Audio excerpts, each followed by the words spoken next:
Alright, you've taken your first steps towards playing by ear. And hopefully if you're watching this, you're at least pretty comfortable with matching pitch. Either that or you're just too keen, want to watch everything in the course. That's totally fun as well. But seriously, the exercises in the previous video, they're probably the most important in the whole course because they are the very foundation of playing by ear. So if you're not at least pretty solid on doing that, I would really recommend you knuckle down, put in the practice and get better and better at matching pitches. Assuming you've done that though, the next step is getting really good at hearing the lower and lower notes on your bass and being able to recreate them with your voice. If you can do this, then you'll be able to hear any bass line in a recording without having to strain to hear the notes. They'll just kind of jump out at you. Now, unless you're the kind of person who has like a super low Barry White type voice, chances are that you're not actually going to be able to recreate the lowest notes on your bass with your own voice. I know, but I can't do that. The lowest note I can probably hit comfortably is like maybe an E or an F, and that's like when I first get up in the morning, and there's a whole octave below that. The good news is that you don't have to have a super low singing voice to recreate bass lines. You can just sing the lowest notes on your bass an octave, 2 octaves, or even 3 octaves above. And in case you don't know what that means, just a quick example. This G down here is the same note as this G, same note as this G, same note as this G up here. They're all the same note, but just in different registers of the bass, in different octaves. So while I might be playing this low G, I can't actually sing that G down low, so I'll sing this G above, or this G above, or that. No, I can't do that higher one. So how can you learn to hear and recreate those super low notes? Well, we're going to do, of course, a lot more singing, and you're going to get to know your voice really well. Here's a plan. You're going to start in like a comfortable register for your voice, and we're going to go down fret by fret until we reach the end of your vocal range. Now when you get to that note, you're going to jump up the octave and keep going down. And in case that doesn't make sense, don't worry at all. Let me show you exactly how to do it. So wherever you are most comfortable with your voice in the last video, let's start there. I'll start maybe, no, I'll start there, that's cool. Okay, so I'm starting right here. Now fret by fret, we're going to go down, playing first and then matching pitches with the voice. So for me, that'll look like this. Da, da, da, da, da, da, da, da. Now you don't have to go as fast as this. Take your time with it. I'm just going to be a little bit quicker to demonstrate.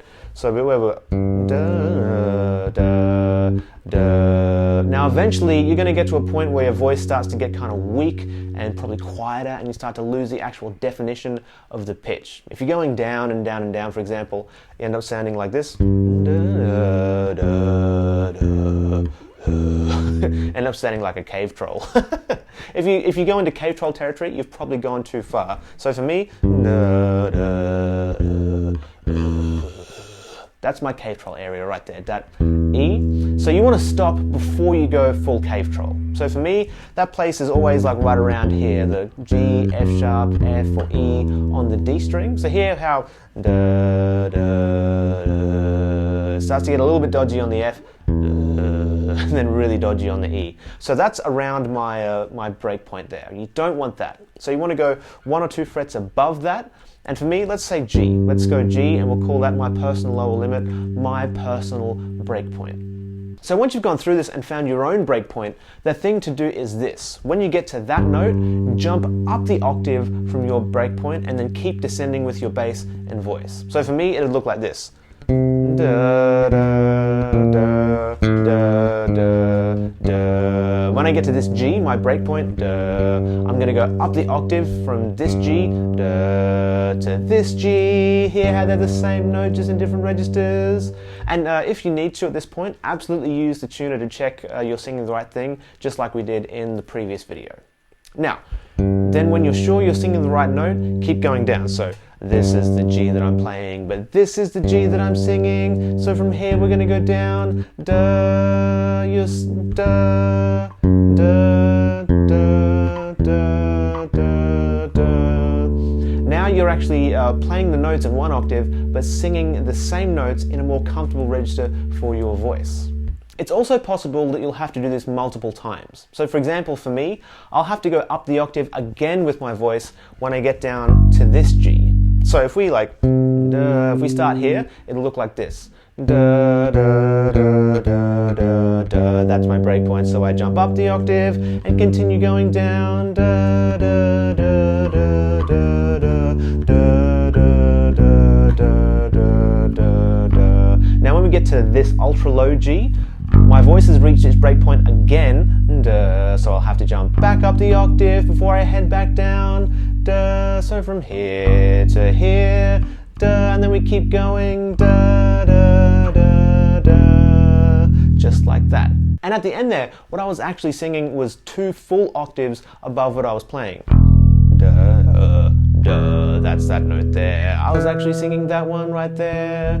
But that's exactly the point. You want to get better and better at recognizing and matching pitches in those lower octaves of your bass.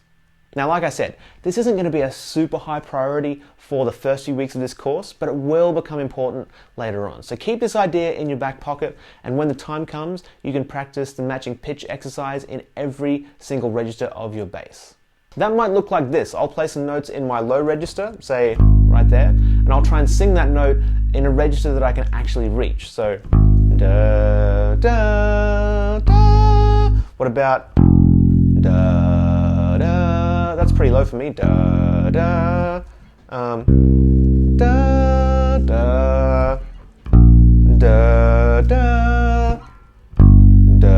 da. That's pretty low. Duh, that's a bit better there. Now, because I've been doing this a while, I don't need to use my tuner as much, but if you wanted to check the notes you were singing, just like we were doing in the previous video, you could absolutely use your tuner to do that. When you're good at this, you'll have very little trouble listening for and hearing the bass in recordings where it might not immediately jump out at you. It's a super useful skill, and I definitely encourage you to try this out.